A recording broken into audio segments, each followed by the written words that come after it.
Alright folks, I want to show you my Seascape palette. I've been a Seascape painter for a lot of years, and having said that, calling this a Seascape palette, it's more or less the paints that I couldn't do without to cover all the different type seascapes that I paint. So when I set up for a certain type painting that I do, I will eliminate a lot of these in here. Like in the warm colors here, I might only have one of these in here, or two possibly. Or the blues, the cool colors, I'll eliminate probably two of the blues right away.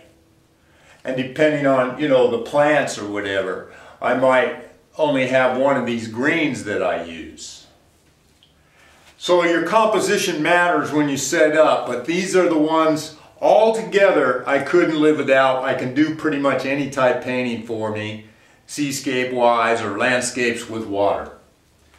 So the composition really matters. You got colors for the sky, you got colors for the clouds.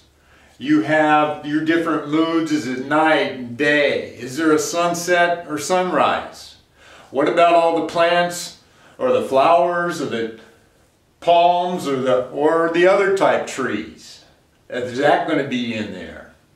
How about just the beach itself, the sand, the rocks? Just that whole shoreline where it meets the water and the sand and the waves come in. How about your breaking water of the waves? What color are the waves? What color is the water around the waves?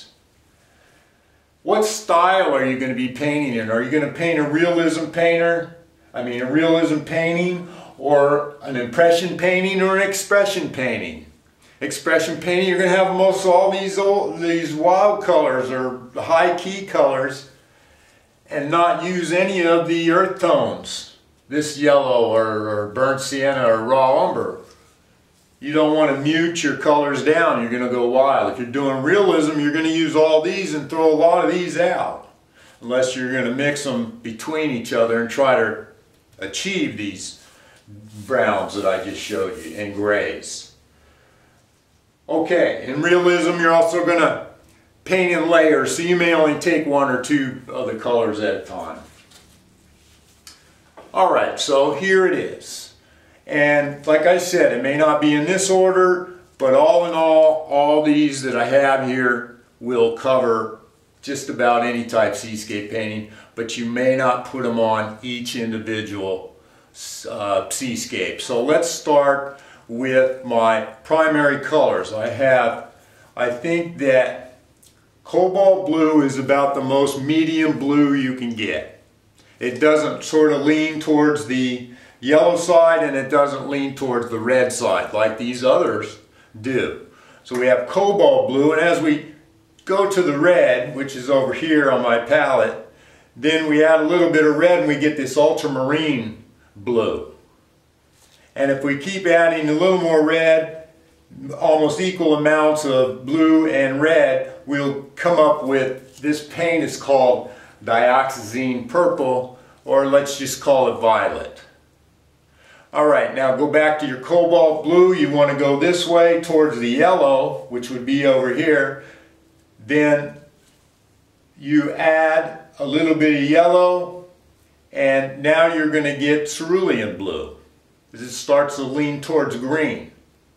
And the first green you hit, which is half green, half blue, is viridian green. Now the common green, the average green, would be in the middle of these two greens. This is viridian and this is sap green because it has quite a bit of yellow in it. So the median green would be in between the two of them. But I like to keep these two. They're just really super nice paints for the way that I paint. Alright, now let's move on to the reds. The first red we have is alizarin crimson, which is probably could follow this violet over here. Has a little bit of blue in it, but a lot of red. Alright, then from alizarin crimson we go to cadmium red. Then I have cadmium orange, cadmium yellow, and let me skip this one for a second, then cadmium yellow light. And I use these all for different reasons. Like I said, I'll probably only have maybe 2 of those on my palette for any particular time. Now here's your earth tone colors. There's basically 3 that I like to use. This is raw umber, which gives you this gray as a base to mute your colors, or for skies, and add some of these other colors with it. Now you have burnt sienna, which is that clayish color of yellow and red mixed together. Very nice earth tone. You'll definitely need this one. It also is a good burnt sienna to take down some of these blues. Take down the hue or the key of the hue to mute it.